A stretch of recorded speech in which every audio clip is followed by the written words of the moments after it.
Пловдив е простор, необхватен простор. Той е синевата на небето, залезът на лятото. Той е багрите на потранилата есен.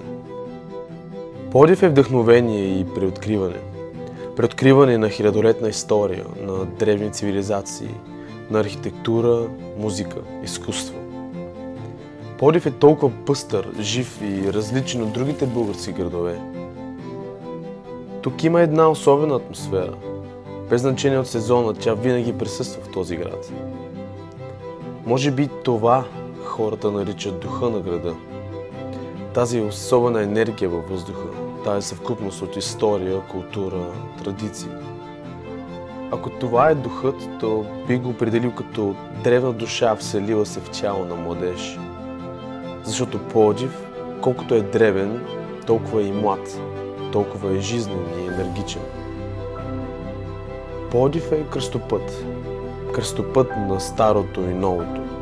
Сблъсък на древното с модерното. На това, което е било, с това, което ще бъде.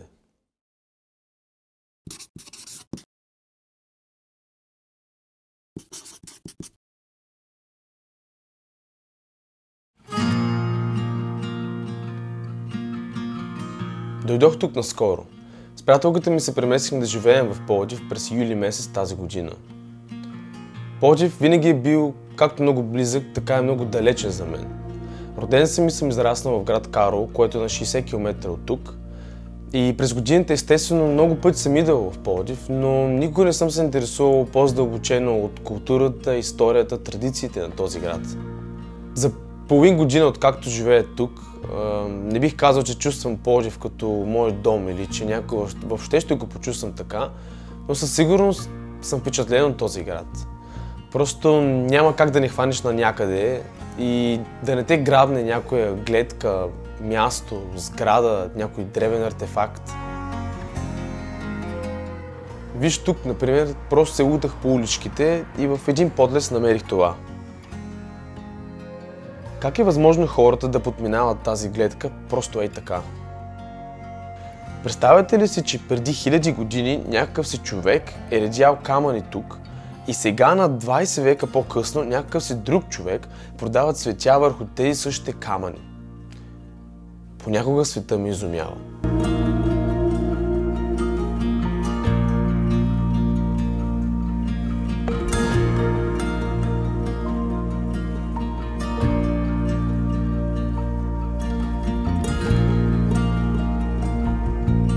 Като заговорих за останки от Илирската империя, мисля, че е време да споделя с вас първото нещо, което не знаех за Пловдив, преди да дойда да живея тук. Винаги съм знаел, че Пловдив е много стар град.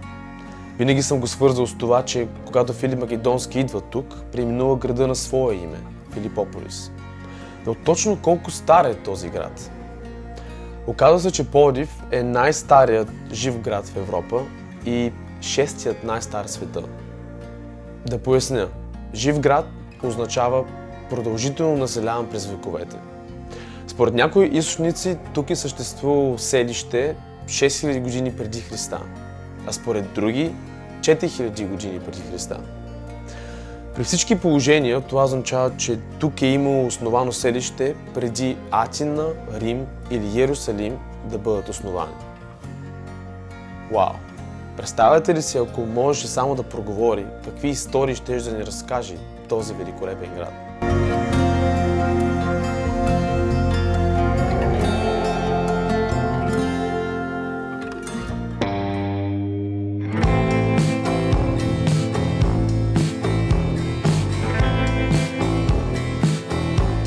На много места в интернет прочетах, че главната улица в Пловдив е една от най-дългите в Европа.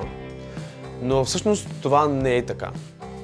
Защото само за сравнение, Търговската улица Илица в Загреб е дълга близо 6 км, а Пловдив няма дори 2 км.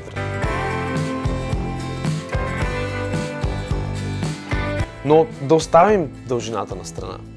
Това, което е много по-интересно и което не знаех доскоро, е, че тази главна улица всъщност е построена върху древен римски стадион. Античният стадион е построен в началото на II век по времето на император Адриан. И имайки предвид колко много време е минало тогава, е впечатляващо в какъв запазен вид е стадиона и до ден днешен. Ако не ми вярвате, може да го видите и да се убедите сами. Да, точно тук. Няма грешка. В H&M. Представете ли си? Този огромен 4-етажен H&M е построен върху останки от римски стадион.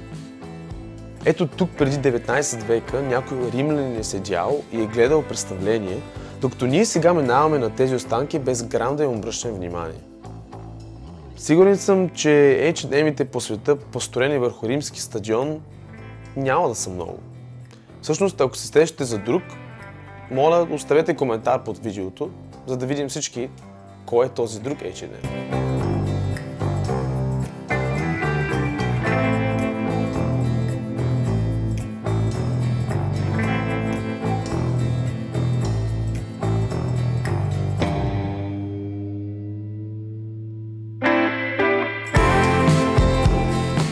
Годината е 1833. Френският национален поет и политик Алфонс Джо Лемартин се връща от пътуването си из Ориента, когато отсяда тук в тази къща. За цели 3 дни. 3 дни, а ние говорим за това 200 години по-късно. Представяте ли си какво впечатление трябва да е оставил този французин у пловдивчани, за да може толкова години след това да говорим за тази случка? Иначе къщата е на търговеца Георги Мавриди. Построена е през 1829-1830 година от неизвестен майстор и една от най-големите и най-хубавите къщи в Стария град. Когато Ламартин минава от тук, тя е била току-що построена в пълния си блясък. След посещението си Ламартин започва политическата си кариера във Франция и е първият френски дипломат, който официално поставя въпроса за свободата на българите и правото им да имат собствена държава. Той твърди, че българите са напълно готови и достойни за свободата си.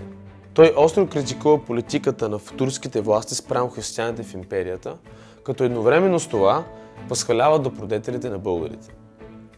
Явно само 3 дни на гости в града на Тепетата са били достатъчни за Ламартин, за да усети гостоприемството и добродушието на българите.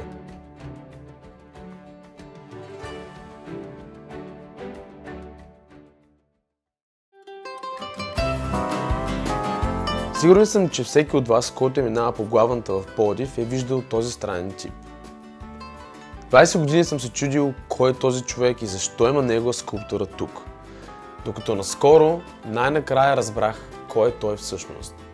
Дами и господа, пригответе се, защото ви представям Милю.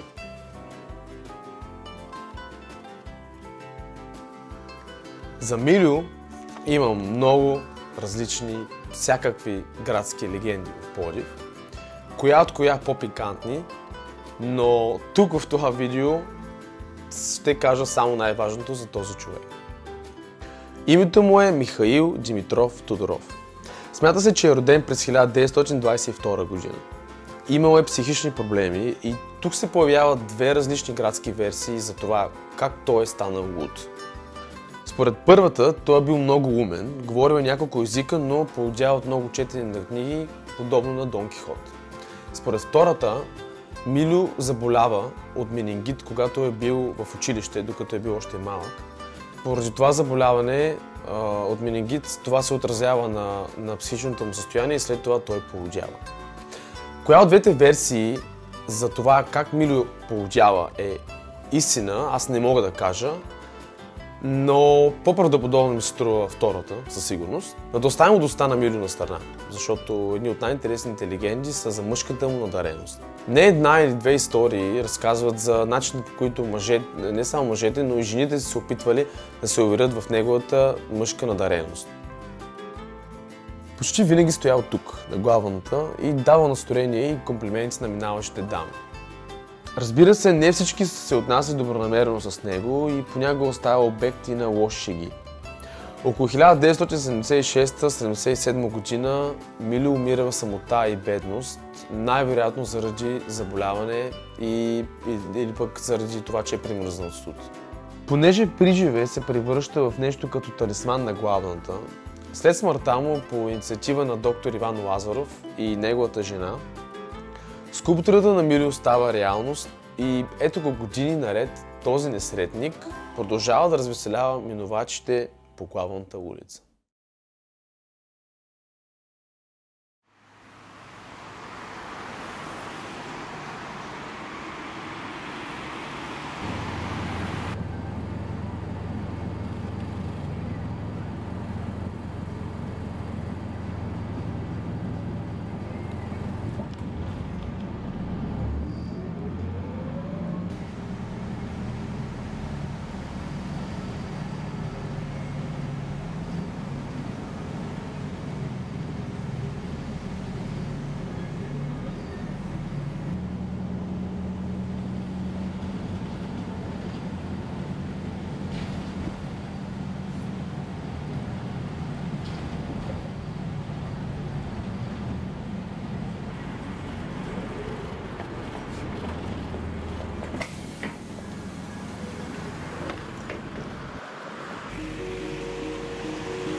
Естествено, виждал съм кулата и преди, но никога не съм знаел историята и всъщност колко стара е тази кула. В Уикипедия откривам следното за нея.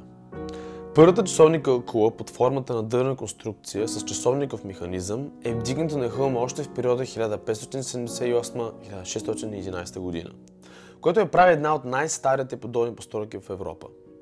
Служило е за модел при изграждането на часовните кули в Трявна, Карлово и Карнобат. Пътешественикът Евлия Челеби през 17 век казва следното. В града има едно тепе, което се казва Сахат тепе. На високия му връх има една висока като минаре кула, в която е поставен часовник, който на обяд бие 2 пъти. Звънът му е страшен. И на изток, и на запад се чува на едно конашко разстояние. В началото на 19 век дървената конструкция на кулата била напълно унищожена от пожар. През 1809 година започна строителство на кулата от камък и е завършена 3 години по-късно. През 1883 година тук е монтиран часовников механизъм, поръчан от Градският съвет на Пловдив и изработен във Виена.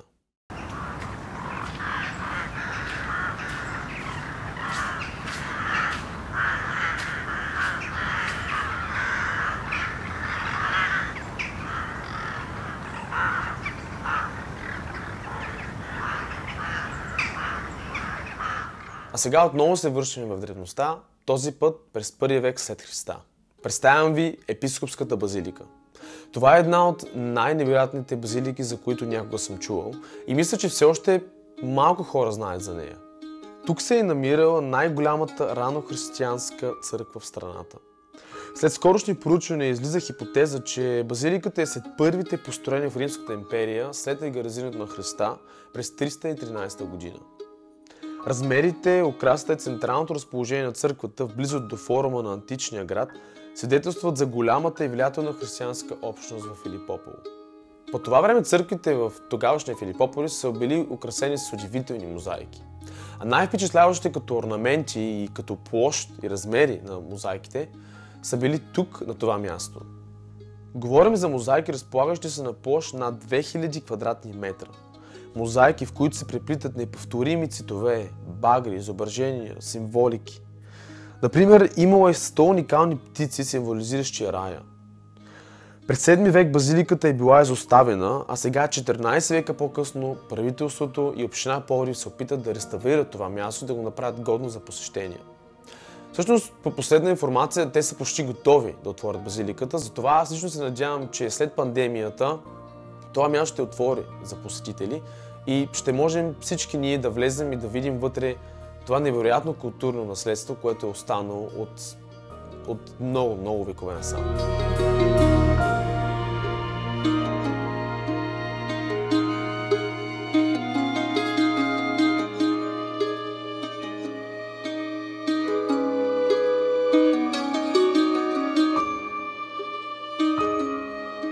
И сега най-голямата изненада за мен – фактът, че река Марица е била плавателна. Преди 150 години по реката превозвали годишно 200 000 стоки, а в средата на 19 век дори се замислили да пуснат кораби по нея. Знае се, че от 16 век нататък Марица постепенно се е наложила като основна магистрала на Тракия. В Пловдив е имало дори и пристанище. Хора и материали пътували постоянно до Одрин и Енос, което е над 200 км в едната посока. Пътуването ставало с салове от насмолени дъски. Били тесни и дълги, за да минават под мостовите. Управлявал ги екипаж обикновено от 3 души. Върху дъските се правило огнище от изпечена глина, а малка колиба пазила хората от дъжд и студ по време на пътуването. Моряците даже ловели риба и готвили на самия сал. Едно от най-големите предимства на превозването на товари по Марица било не само по-бързото пристигане на стоките и на хората, а избягването от набези на разбойници и крадци, които се случвали постоянно по пътищата през онова време. Някои археолози смятат, че реката е била плавателна още преди 2500 години. За съжаление, нивото на река Марица няма нищо общо с това, което е било в миналото. И аз не съм нито еколог, нито геолог, но смятам, че нашата неправилна намеса през годините е направила така, че река Марица да бъде в това лично за мен отчаяващо състояние в днешно време и нивото на реката да бъде толкова ниско. С това се надявам в бъдеще да се вземат мерки, които да предотвратят това и да започнем да се грижим по-адекватно за тази невероятна, за тази много древна река. В заключение искам да кажа, че Пловдив е един страхотен град. Просто няма как да не се влюбиш в стария град, няма как да не се влюбиш в това преплитане на древно с модерно, на този младежки дух, който го има наоколо, в Капана, например. И в същото време тази древна история, която има навсякъде, във всяко едно нещо, което виждаш тук. Тук искам да направя едно важно допълнение и това е, че през август месец аз отидах на една пешеходна обиколка, която е организирана от Free Plовдив Tour. Това видео не е спонсорирано от никой, но няма как да не спомена Free Plовдив Tour, защото голяма част от нещата, които ви казах, за които показах това видео, голяма част от тях ги научих от точно тази организация. Това не е правителствена организация. Затова може да видите сайта им, ще сложа линк в описанието на това видео. Естествено, ако харесате нещата, които правя, ще ви бъда много благодарен, ако ме подкрепите, защото едно такова видео да бъде направено отнема десетки часове работа. Трудът ми е напълно доброволен. Затова, ако може да харесате видеото, да го споделите, да се абонирате за канала ми, това ще бъде една голяма подкрепа. Благодаря ви много за гледането, благодаря ви за цялото внимание, което отделихте. До скоро и пазете се!